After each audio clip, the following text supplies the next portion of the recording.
Hello, loves. This video might be a long, rambling, tender video because I'm feeling compelled to tell my story. And so I'm probably going to title this video From Addict to Magic because so much of my story is wrapped up in addiction and addiction in general, not a specific one.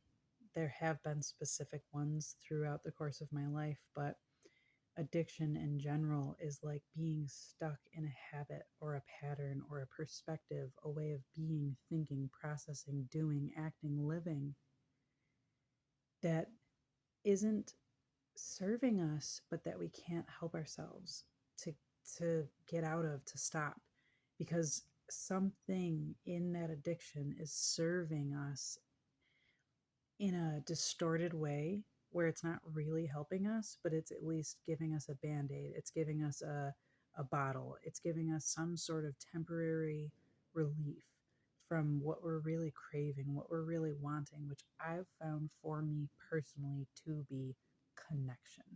Connection with what? To myself, to spirit, to source, to everyone else, to the concept of interconnectedness, to the concept of unity, to the feeling of peacefulness. That's magic. And I have in my life beaten, stepped out of, removed myself from many addictive patterns and habits, from drugs to promiscuity to unhelpful ways of thinking and looking at myself and the world. So much of that has to do with a mindset. Um, and I want to start here because, again, I want to title this video From Addict to Magic. And I need to put this caveat out there right in the beginning. If you're struggling with an addiction, seek help. And the help that I mean is from like an anonymous program. If you have a drug addiction, go to NA. Go to na.org, na.org. Find a meeting, find a fellowship, find help because you are A, not alone, B, so very worthy of the help that's available to you, and C, never too late. There's never anything that you could have done that renders you undeserving of recovery. And when you get yourself to the rooms of Narcotics Anonymous, I promise you that is the first step towards the magic opening up in your life. And I'm getting so emotional because I'm so grateful that NA helped me save my life. It helped me save my life. It helped me save my life, and it can help you save your life too. And also, however, you have to be willing to show up. If it's not a drug addiction, it's a gambling addiction, it's a whatever, there are anonymous programs for everything by the grace of all of the good in the world nowadays. Find a program that includes a 12-step working program and a fellowship of people that can help you, because you'll need both. You'll need the logical steps, you'll need the tools and the things, and you'll also need the people, the community. That's why NA saved my life. It gave me something to do, the work, the steps, the program, the meetings to attend. It gave me a physical place to put my body instead of out seeking for drugs. And it gave me a fellowship community of people who knew what I was going through, who had been there or been in different but similar places and in different but similar feeling states. And all of that is important. It is possible to overcome addiction. It is possible to beat it. It is possible to remove yourself entirely from that lifestyle. And I have done it. I'm not the only one either. I have so many beautiful people in my life that have made a success out of themselves, that actually enjoy their lives, that want to live, that don't wake up and ever even think about using drugs or alcohol ever again. This fly is just flying around my face. Um,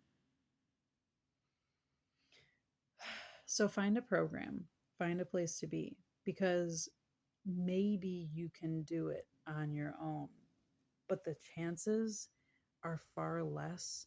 And that's not a struggle or a burden that you need to bear. It's not necessary. And there is no badge of honor. There is no you should be able to overcome this by yourself. That's horse shit. And if your brain or anyone in your life is shaming you into feeling like you should be able to overcome this all by yourself, I'm going to tell you from the bottom of my heart, that attitude is going to kill you. That attitude is going to kill you, because that's the prideful attitude that killed my dad. My dad was an alcoholic. Him and I were going to meetings at the same time in the same building, and he didn't stop drinking because his pride was so great that he thought he should be able to do things all by himself, that he didn't need the meetings, that he didn't need the program, that he could just overcome it in his own mentality. And addiction killed him. His alcoholism killed him. It took him out. He couldn't overcome it. My dad was one of the most beautiful human beings that ever lived and loved. But his pride made him so susceptible to alcoholism that it killed him. Whereas when I found Narcotics Anonymous, I allowed it to humble me. I allowed it to humble me in the fact that I am not stronger than the disease of addiction. I'm not. Addiction is a concept that's been alive for centuries. I mean, it is an egragore. It's its own living thing that so many lives have been sacrificed to, and each one of those lives that gets sacrificed to addiction, addiction grows stronger. So you're not going to, all on your own, overcome, kill, destroy addiction. It exists. It's going to keep existing. And until you humble yourself to it, I know I'm not stronger than you all by myself, but I can remove myself from your grasp and control with the help of a program and a fellowship. That humility is life saving. It's life changing, it's life altering, and it's life affirming. It's that start, the humble start. Now, say we're not talking about a drug addiction. Say we're talking about a mentality addiction, a pattern addiction in any way, shape, or form.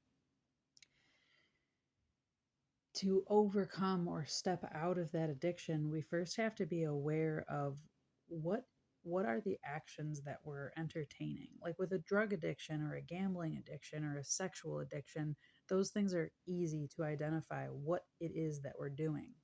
Some addictions are less obvious to identify. A huge number one addiction that I see almost all people have in the world is the addiction to complaining. Complaining when something's not wrong or something's not right, something's not the way that you want it. Complaint, being unsatisfied, that's an addiction to dissatisfaction, which leads us into an ever never ending, ever needing, ever grasping, ever reaching attempt to get satisfaction, which usually leads us into more and more things we want to complain about because we can never get enough. Enough money, enough time alone, enough time with the people we want, enough time to relax, enough time to get stuff done. It never ends. If we're addicted to being dissatisfied and complaining about it, then our lives are going to be dissatisfactory and filled with stuff to complain about. When I was in my active addiction, I had loads of things to complain about. And I did. Complained all the time. Was always miserable. Just complaining and crying and whining and being so angry and sarcastically defeated by everything. It was like, I'm so proud of that person that I was. I'm so grateful I'm not that version of me anymore, but I'm so glad that she was who she was so I can see her right now for the innocence of why. That version of me that was addicted to complaining and addicted to the dissatisfaction of life, of seeing all of the things that were wrong and wanting them to be fixed, but feeling so powerless against being able to do anything about it. When I right now can look at that version of myself, it's like that version of me did the work of investigating all of the things that make me feel uncomfortable, all of the things that make me want to run, hide, that make me feel empty. And at that point in my life, I was surrounded by people that I was calling friends that I was nothing like, but I was trying to fit in with. So I was not being authentic to me. And because I didn't have an authentic connection with me, I was trying to alter myself so that I could connect with other people that I didn't really like, anyways. And I wasn't getting that connection. But I was tr- reaching out and acting and doing things to try to get that connection. But no matter what I was doing in those ways, it wasn't working. So, with less connection, I was even more desperate to reach out and feel something. And here's how addiction takes root in us: it seeps in and it spreads out like roots, like veins in us, and it wraps its little tendrils around all parts of us. Because if I can't feel through having the right friends, or I can't feel because my home life isn't safe because my dad's in active alcoholism and I don't know what I'm going home to, or if I can't feel because years and years of depression and no one teaching me how to handle my emotions properly, or if I can't feel because every time I try, my anxious mind is like, oh my gosh, this feeling is too big, I can't handle it. And so I avoid. It's the whole point I'm getting at here is reaching for a feeling. And if the feeling of satisfaction, of safety, of gratification, of enjoyment, of pleasure, of peace, of relaxation, of safety aren't there, we in this society have learned to reach for things outside of ourselves to pull in or put in to fill that hole. And sometimes that works for a time. Sometimes that's the healthy way to go. If I'm really thirsty, I better be reaching for some water to drink. If I'm actually starving, I better be reaching for some food. If I really want to connect with this real person who's really in front of me, I better reach out or ask for a hug or ask for an embrace or whatever. But if I don't even know what I'm missing, and it's just a general agitation of an emptiness or a dissatisfaction or a lingering longing for something that I can't even put my finger on, the worst thing in the world is to reach for a drug, a drink, or another person to comfort those things. Because it creates an addiction to reaching outside of ourselves for fulfillment. Now, this is really hard because then it's like, well, what do I do? What do I do if I can't bring something in? What do I do? How do I fix this then? I don't feel at peace. I don't feel it. How do I conjure that? And this is really, really, really hard when you've never been with someone that makes you feel safe from childhood up. If you have really no memories to draw from of safety or peace or happiness or joy, it's really hard to conjure those feelings, but it's not impossible. Okay. So if you can't do this with yourself yet, visualize anyone else. But what I'm going to have you do is visualize a child, okay? Any child in the world, one that the image of them strikes a feeling of compassion, of like protectorship, of guardianship in your heart. You want to take care of this child. I hope it's you because I hope you already know that you're so deserving of love. But if it's not you, have it start with somebody that is someone else or a non existent person that you can just all the way detach and really like want to guard or safeguard, take care of this little small child. Okay. Now, this child is like sitting bored in a room, but it's like a big room and they're uncomfortable and they don't know. what they don't know what to do. They don't know what to feel. They don't know what to think. What would your reaction to them be? How would you approach? How would you even handle that? Would you approach them? I hope so. Obviously, they're alone. They're wanting for connection. So, what are the first couple things that you would do? The first couple things you would do is make yourself visible to them. I'm here. I'm a helper. Identify yourself as a safe space to them. I'm here and I'm a helper and I want to help. And then ask, what are you feeling? Are you lost? Are you confused? Are you upset? Are you missing something? Do you know what it is you're missing? Do you not know? Then let's first do this gentle questioning, guiding to get an idea of what the feeling is. And maybe we, from that, what the feeling is, we can trace what's missing or what needs to be placed so that the feeling can be more full.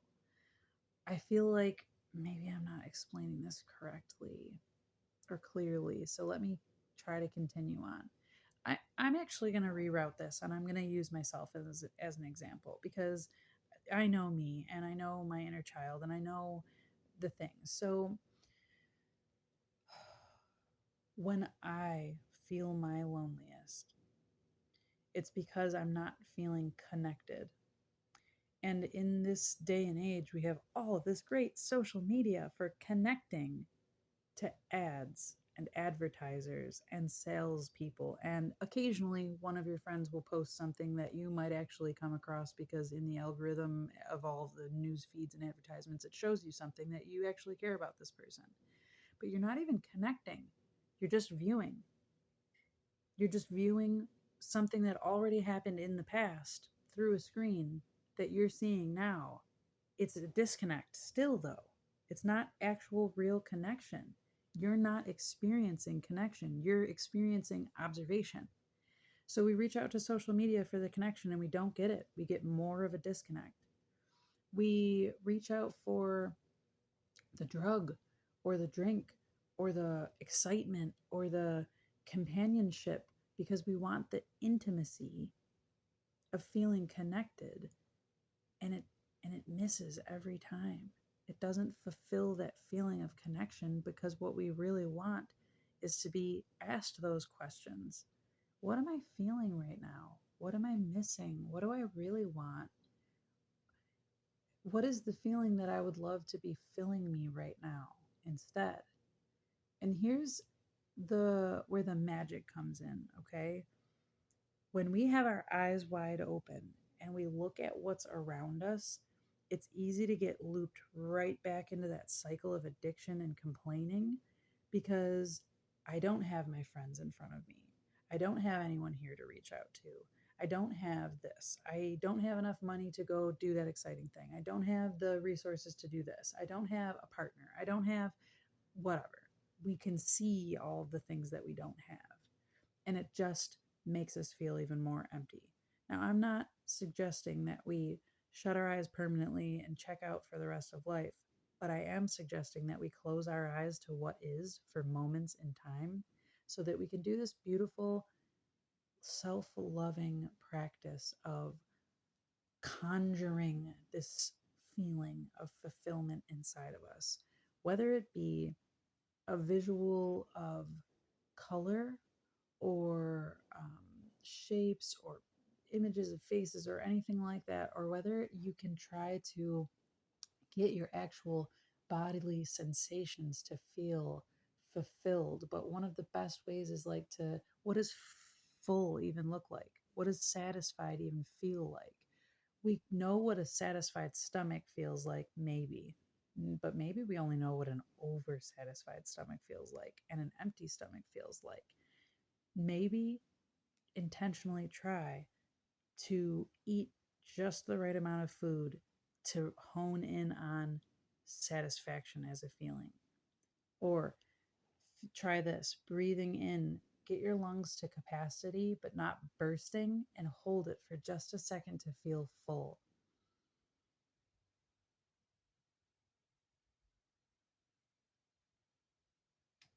Full. And you can, my body even lifted up. I'm a breastfeeder right now. I'm a breastfeeding mother, so my posture is like naturally like hunched right now until I move through this. Um, but like my body even straightened up. There was more air filling in my lungs. You can feel that feeling of fulfillment. The magic for me began when I first started understanding like quantum science. And this video is all over the place. Good luck if you can follow along. And wow, kudos if you can. Quantum science has a whole series of facts that lead me to believe and trust and know for me, I know for the truth that I need to experience in the universe, that the universe is shaped like a donut or a torus field, is what the actual name of it is. It's a torus field, it's a cervix. And our bodies are the central column that looks like a tube, okay? So here's a tube. Here's the frequency of the earth coming up through us. Here's the frequency of the cosmos coming down through us. We are all channels. Here's us expressing. Can I get my finger out? Expressing out over here, expressing out over here. We are this funnel, channel, this tube, this human being that gets to have this experience of living life flowing through us all of the time. Addiction becomes our lives when we are disconnected from the feeling state and the experiencing state of that flow of energy, of life force energy moving through us. The feeling of full or fulfilled can be a constant state without reaching for anything outside of us. If we can actively engage with the magic of our intuition, of our third eye, of imagining ourselves as this channel and asking, even if you don't believe that there's anyone listening, of asking for energy to move through our body. You don't even have to say, can you? You could say, I want this energy to move through my body, and so I let it be. I want to feel fulfillment, and so it is. I want to feel relief. And then hone in on these feelings. Saying the word isn't enough, but the word should be your focus point to then ask yourself the question of, do I know what that feels like? Do I know what peace feels like? Do I know what relief feels like? Do I know what satisfaction feels like? Do I know what filled fulfillment feels like? And if you don't, start searching. Look it up on YouTube. What is peace? What does it feel like? Um, Colors associated with peace, textures associated with peace. Who is fulfilled? Get their stories of what it feels like to another person to feel fulfilled. Like, if we're trying to inform our bodies and we're trying to cultivate a feeling, we need to know what that feeling is. We need to know how to get it. No one else can give it to us. We can't go and grab it from anywhere, but we can ask from the interdependent system all around us. Does anyone have any experience, strength, or hope to offer me as a person who's looking for fulfillment or satisfaction or freedom from addiction? And yes, you'll find it. Again, especially if you're in a 12-step program with a fellowship included while you're working your way out of the addiction to whatever substance it is. By the way, if you're a person that loves an addict, there are all sorts of um, anonymous groups for people who uh, love an addict. There's Al Anon, Nar Anon, all sorts of stuff, different groups that are support groups for people that sometimes are loving an addict that they can't get away from, or trying to detach from an addict that doesn't want to get help. All I'm saying, there's resources out there, no matter what part of any spectrum you find yourself in this whole addiction thing, it's a shit show. It's a shit show until you find some support. So there's support no matter who you are. Um, and now here I am jumping all over the place again. Um, if we want something that we've never had, we need to first figure out what that thing actually is, not just our illusion of what it is another thing. Because when I was in my active addiction, I carried the illusion that everyone else in life, except for me, was actually really, truly happy, satisfied, living their best lives. And I was the only one that was suffering. It was a very poor me. Why am I the central focus of like the misery that the universe wanted to experience? Like, why is it me? Why does it have to be me? It was a very poor me mentality. And when I adjusted that slightly, shifted that slightly from poor me, this sucks, no one cares about me, no one's helping me, no one helped me prevent this, no one's feeling how terrible this is for me, to, oh, poor me. Aw, nobody's caring about me. So I will. Nobody is helping me. So I will. When I made myself into two people, both the one that needed help and the one capable of helping, magic. Am I advocating for splitting your personality into two? Maybe. Yeah, because that's what's worked for me. I've seen myself as the helpless, innocent child version who doesn't know what she needs to know to get better with this situation. And I visualize myself also as the curious, powerful leader that loves that version of me. That doesn't look at me like some weak, pathetic piece of shit because I haven't figured it out already and I should have been able to do it all by myself and all that other shameful, happy horse shit that other people will shove down your throat. No, this poor, sweet version of me who didn't know better how to get her needs met and saw and took notes and cues from the world around her who were just bitching and complaining, hoping that someone would swoop in and superhero save their asses. Poor her. She didn't learn any better. But good for her. She's got someone by her side willing to reach out and hold her hand, asking her questions. How can I help? What do we need? Let me go find the answers and make it better for you. Self compassion. Self compassion is magic.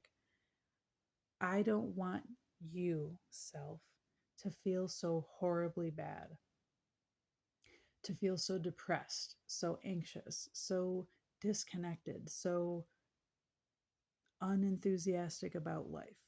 So this self loving, strong, compassionate, vulnerable being that I am, I'm going to take leadership and act on our best behalf. I'm going to step into my power and I'm going to save your ass. I'm going to be your superhero. I'm going to save myself and I'm going to seek help from wherever I can get it. And I will not let shame or pride dictate to me what my steps are in this, because there's no shame in doing what needs to be done to get yourself into a healthier position. And there's no pride in going at it the hard way or not asking for help or just dying in your misery. That's nothing to be proud of. And again, I'll reference my dad. Either I'll do it by myself or I won't do it at all. Okay, well, then you're going to die. Then you're going to die. And I'm so grateful for that example that he gave me. That pride will take my ass out, and humility, vulnerability, and a healthy perspective um, will go a long way towards granting me the connection. Because here's what happens when I split myself into those two people. Now I can have a conversation with myself. I have someone asking me and saying to me, "Sweet darling girl, what do you need? Why are you so sad? What's hurting you so badly? What do we need to remove from our life? What do we need to add in? How can I help?" This version is getting the validation this needs, and this version is getting the practice that then begets the confidence of I can. I can help. I can help myself. This is really hard and it's really painful. And I'm really strong and I can do this. And all day throughout the day, coming back to which version am I in right now? Neither one are wrong. Neither one of them are wrong. Neither one of them are wrong. And I can't always be the leader because who am I leading? Then I'll start thinking that I'm supposed to be leading people outside of myself, and then this one gets left behind. I'm leading me. Who's me? The vulnerable one who needs the leadership.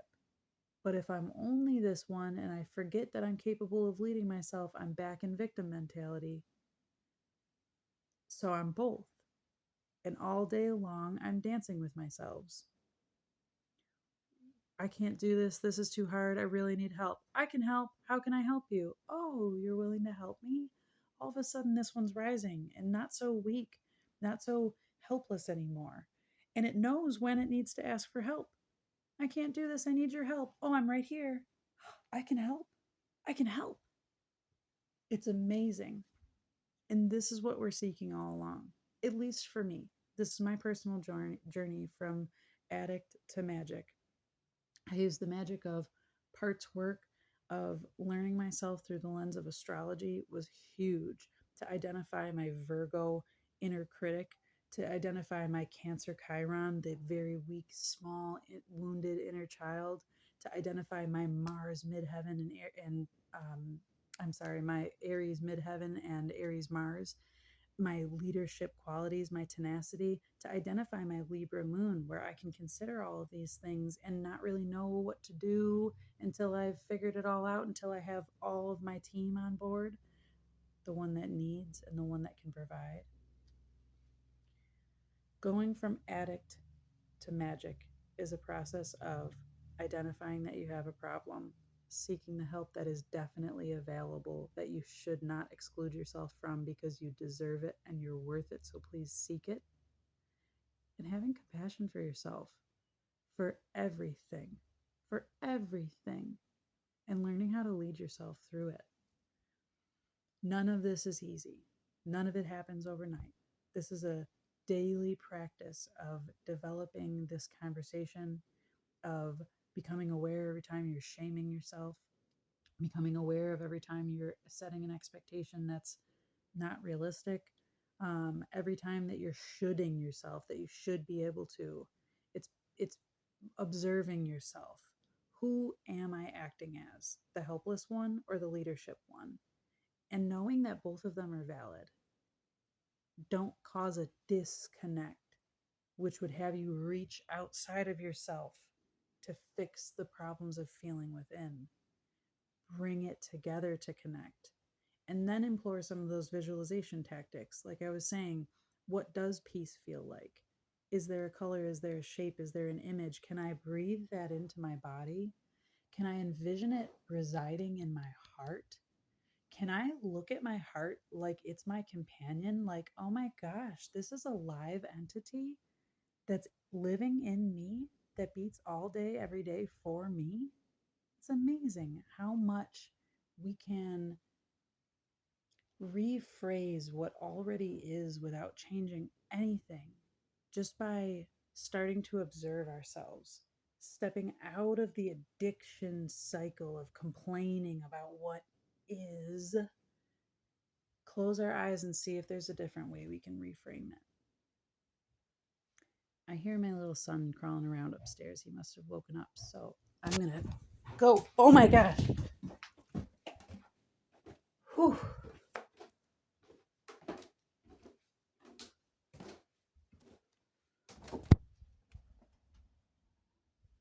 Wow. Thought I heard him going crazy. My heart just went, whew. So I'm going to end this here and soothe myself. I hope that this video was valuable for anyone that's struggling. Um, I want to offer myself as a resource to reach out. I'm not a therapist, I'm not a counselor, I'm not a doctor. I don't have PhDs, but I have personal experience. I have a lot of personal experience. And if you'd like to work with me one on one to help yourself shift your perspectives or your struggles or your frustrations around addiction and the habits and move out of addiction into being a magician, then reach out to me at weavingthemagic.com. Subscribe to the channel so you can see more of my content. Hang in there, take a breath, take it one moment at a time, and know that you are worthy of help. Know that you are worthy, but that it does require you asking for it. It does require you reaching out for the connection, reaching in for the connection. And I really hope you do, because we need more success stories in the world. And you are definitely capable of being one. I love you.